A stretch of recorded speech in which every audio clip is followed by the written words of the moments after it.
Assalamualaikum warahmatullahi wabarakatuh. Perkenalkan, nama saya Septiana Maratila dengan NIM A1E1236080, mahasiswi dari program studi bimbingan dan konseling Fakultas Keguruan dan Ilmu Pendidikan Universitas Jambi. Video pemaparan ini saya buat untuk memenuhi tugas seminar proposal pada mata kuliah Metodologi Penelitian Kualitatif yang diampu oleh Bapak Muhammad Ferdiansyah, SPD, MPD, Cons. Pada kesempatan ini, saya akan memaparkan proposal penelitian saya yang berjudul Motivasi Belajar Siswa dari Keluarga Petani Sawit, Studi Fenomenologi di Kecamatan Berbak. Semoga pemaparan ini dapat bermanfaat dan mudah untuk dipahami. Baik, pertama-tama izinkan saya menjelaskan mengapa penelitian ini penting untuk dilakukan. Kita semua tentu sepakat bahwa pendidikan adalah hak dasar dari setiap anak. Hal ini bahkan sudah ditegaskan dalam Undang-Undang Dasar 1945 Pasal 31 Ayat 1. Namun, pada kenyataannya, tidak semua anak memiliki kesempatan yang sama untuk mengenyam pendidikan, terutama anak-anak yang tumbuh di lingkungan perkebunan sawit. Salah satu faktor penentu keberhasilan pendidikan adalah motivasi belajar. Menurut Sadirman pada tahun 2018, menjelaskan bahwa motivasi belajar adalah komponen yang menentukan apakah seorang siswa akan terus aktif dalam proses belajar atau tidak. Yang menjadi keprihatinan saya, anak-anak dari keluarga petani sawit sejak dini sudah dilibatkan dalam pekerjaan kebun. Lama-kelamaan, mereka mulai memandang bahwa bekerja terasa lebih nyata manfaatnya dibandingkan duduk di bangku sekolah.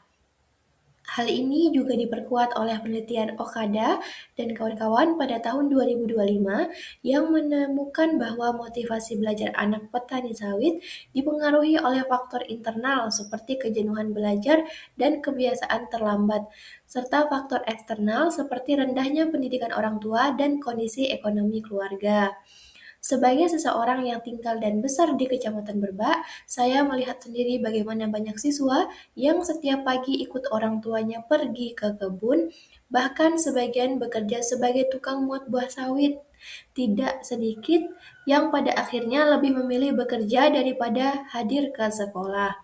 Kondisi ini tergambar jelas dalam data BPS Kecamatan Berbak tahun 2024. Jumlah murid SD tercatat sebanyak 805 siswa, namun turun drastis menjadi 310 siswa di SMP dan hanya tersisa 82 siswa di jenjang SMA. Artinya, hanya sekitar 10% saja yang bertahan hingga SMA. Angka inilah yang mendorong saya untuk meneliti permasalahan ini secara lebih mendalam. Dari fenomena yang baru saja saya paparkan, muncullah fokus utama penelitian ini. Saya ingin memahami bagaimana sesungguhnya motivasi belajar siswa-siswa tersebut dan bagaimana mereka memaknai pendidikan di tengah budaya kerja perkebunan yang sudah menjadi keseharian mereka. Dari fokus tersebut, saya merumuskan 3 pernyataan penelitian. Pertama, bagaimana motivasi belajar siswa yang berasal dari keluarga petani sawit di Kecamatan Berbak.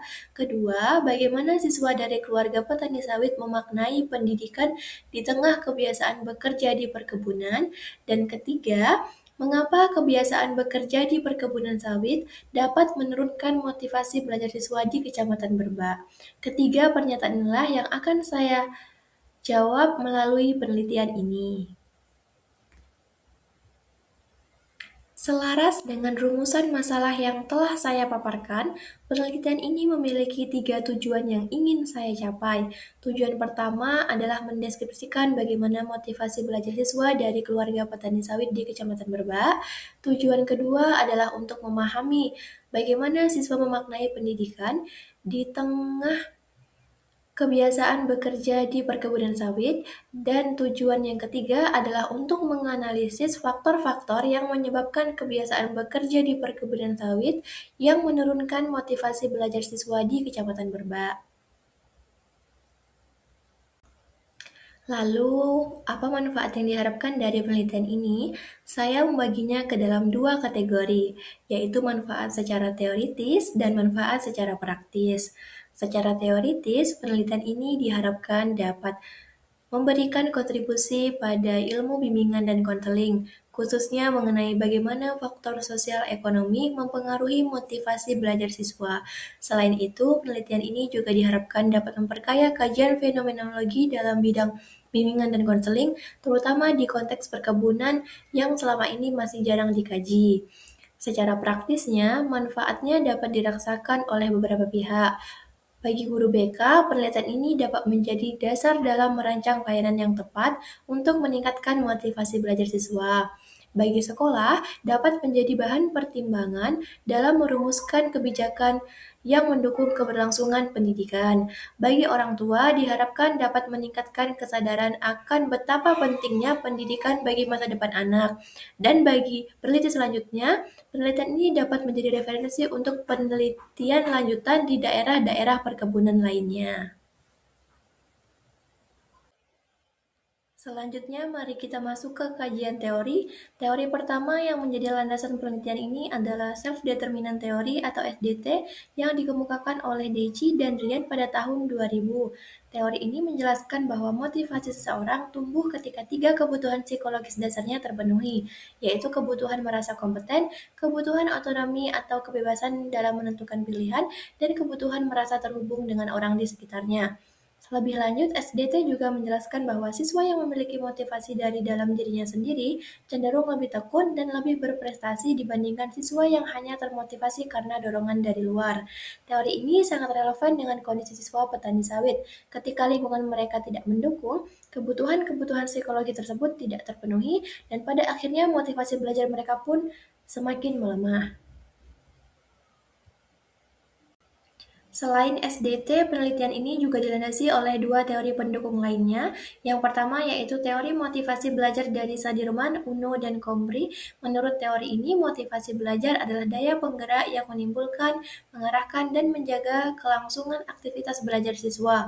Motivasi ini dapat bersumber dari dalam diri siswa sendiri, yang disebut motivasi intrinsik seperti hasrat untuk berhasil, dan keinginan meraih cita-cita. Selain itu juga dari luar diri siswa atau motivasi ekstrinsik seperti penghargaan, lingkungan yang kondusif, serta dukungan dari orang tua dan guru.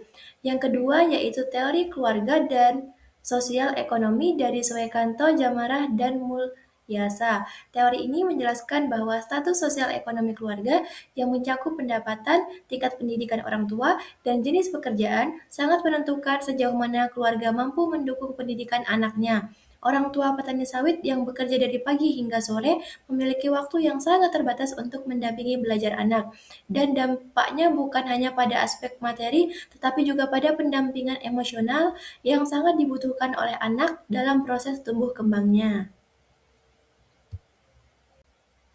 Nah, setelah kita membahas teori-teori tersebut satu persatu, sekarang izinkan saya menunjukkan bagaimana kesemuanya saya rangkai dalam sebuah kerangka konseptual. Siswa dari keluarga petani sawit di Kecamatan Berbak menunjukkan rendahnya motivasi belajar yang berdampak pada penurunan jumlah siswa secara drastis dari jenjang SD hingga SMP. Kondisi ini dipengaruhi oleh faktor internal maupun eksternal yang melingkupi kehidupan siswa sehari-hari. Fenomena ini penting untuk dikaji secara mendalam melalui pendekatan fenomenologi guna memahami makna pengalaman siswa dan menjadi dasar intervensi bimbingan konseling yang tepat. Alurnya dimulai dari fenomena, yaitu rendahnya motivasi belajar siswa petani sawit di Kecamatan Berbak yang berdampak pada penurunan jumlah siswa secara drastis dari jenjang SD hingga SMA. Dari fenomena tersebut, penelitian ini difokuskan pada tiga hal utama, yaitu motivasi belajar siswa, makna pendidikan bagi mereka, serta faktor kebiasaan kerja di perkebunan yang menurunkan motivasi belajar. Kesemuanya itu dilandasi oleh self-determinant teori dari Deci dan Ryan. Untuk menjawab fokus tersebut, saya menggunakan pendekatan kualitatif fenomenologi melalui wawancara mendalam, observasi, dan dokumentasi. Data yang terkumpul kemudian dianalisis menggunakan model Millets dan Huberman, serta dijamin keabsahannya melalui triangulasi sumber dan triangulasi metode.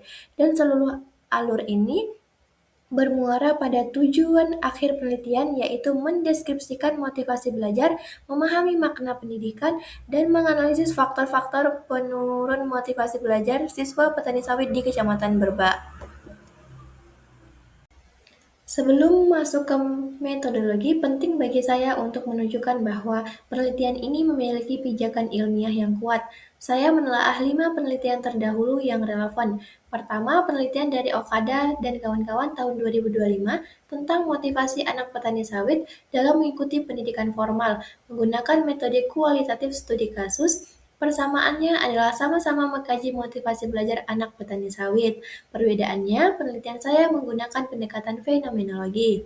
Kedua, penelitian dari Dewi DKK tahun 2025 yang menganalisis faktor penyebab putus sekolah pada remaja. Persamaannya yaitu mengkaji faktor sosial ekonomi yang menghambat pendidikan. Perbedaannya yaitu penelitian saya berfokus pada motivasi belajar bukan putus sekolah. Yang ketiga, dari penelitian Anggraini dan Sukartono tahun 2022 tentang upaya meningkatkan motivasi belajar di SD dengan pendekatan fenomenologi. Persamaannya sama-sama menggunakan fenomenologi, perbedaannya penelitian saya spesifik pada konteks perkebunan sawit. Keempat, penelitian dari Santoso tahun 2017 yang mengkaji makna motivasi belajar rendah secara fenomenologi. Persamaannya menggunakan fenomenologi pada motivasi belajar rendah. Perbedaannya, penelitian saya spesifik pada siswa dari keluarga petani sawit. Dan yang kelima atau terakhir yaitu penelitian dari Hidayat dan kawan-kawan tahun 2023 tentang fenomena anak bekerja di tambang emas. Persamaannya sama-sama mengkaji anak yang bekerja di sektor primer dan dampaknya terhadap pendidikan. Perbedaannya, penelitian saya berfokus pada sektor perkebunan sawit. Dari kelima penelitian tersebut, terlihat jelas bahwa penelitian saya memiliki keterbaruan dan posisi yang belum pernah diteliti sebelumnya. Baik, sekarang kita masuk ke bagian metode penelitian, yaitu bagaimana saya merancang dan melaksanakan penelitian ini. Penelitian ini menggunakan pendekatan kualitatif dengan jenis fenomenologi. Alasan saya memilih fenomenologi adalah karena pendekatan ini memungkinkan saya untuk memahami secara mendalam makna pengalaman yang benar-benar dirasakan oleh siswa-siswa tersebut dalam kehidupan sehari-hari mereka. Lokasi penelitian saya berada di Kecamatan Berbak, Kabupaten Tanjung Jabung Timur, Provinsi Jambi. Pemilihan lokasi ini tentu bukan tanpa alasan karena fenomena yang saya paparkan tadi memang terjadi di sana dan saya pun tinggal di lingkungan tersebut, sehingga memiliki kedekatan dan pemahaman konteks yang cukup mendalam. Untuk pemilihan subjek, saya menggunakan teknik purposive sampling dengan jumlah 5 hingga 10 siswa, tergantung kapan data sudah mencapai kejenuhan. Kriteria yang saya tetapkan adalah siswa dari keluarga petani sawit, pernah bekerja di perkebunan, menunjukkan tanda-tanda motivasi belajar yang rendah, dan tentunya bersedia untuk menjadi subjek penelitian. Selain siswa, saya juga akan melibatkan guru BK dan orang tua sebagai informan pendukung guna memperkuat data yang diperoleh. Selanjutnya, dari sisi sumber data, ada dua jenis yang saya gunakan, yaitu data primer yang diperoleh langsung dari lapangan melalui wawancara mendalam dan observasi langsung, sedangkan data sekunder bersumber dari dokumen sekolah, data BPS, serta jumlah dan buku referensi yang relevan. Untuk teknik pengumpulan data, saya menggunakan 3 cara. Pertama, observasi partisipan di mana saya terlibat langsung dalam lingkungan keseharian siswa. Kedua, wawancara mendalam untuk menggali pengalaman mereka secara lebih personal dan detail. Dan yang ketiga, yaitu dokumentasi sebagai pelengkap dan penguat data. Setelah data terkumpul, saya menganalisisnya menggunakan metode Mills dan Huberman yang terdiri dari 3 tahap, yaitu reduksi data untuk menyaring informasi yang paling relevan, penyediaan data, kemudian penarikan kesimpulan.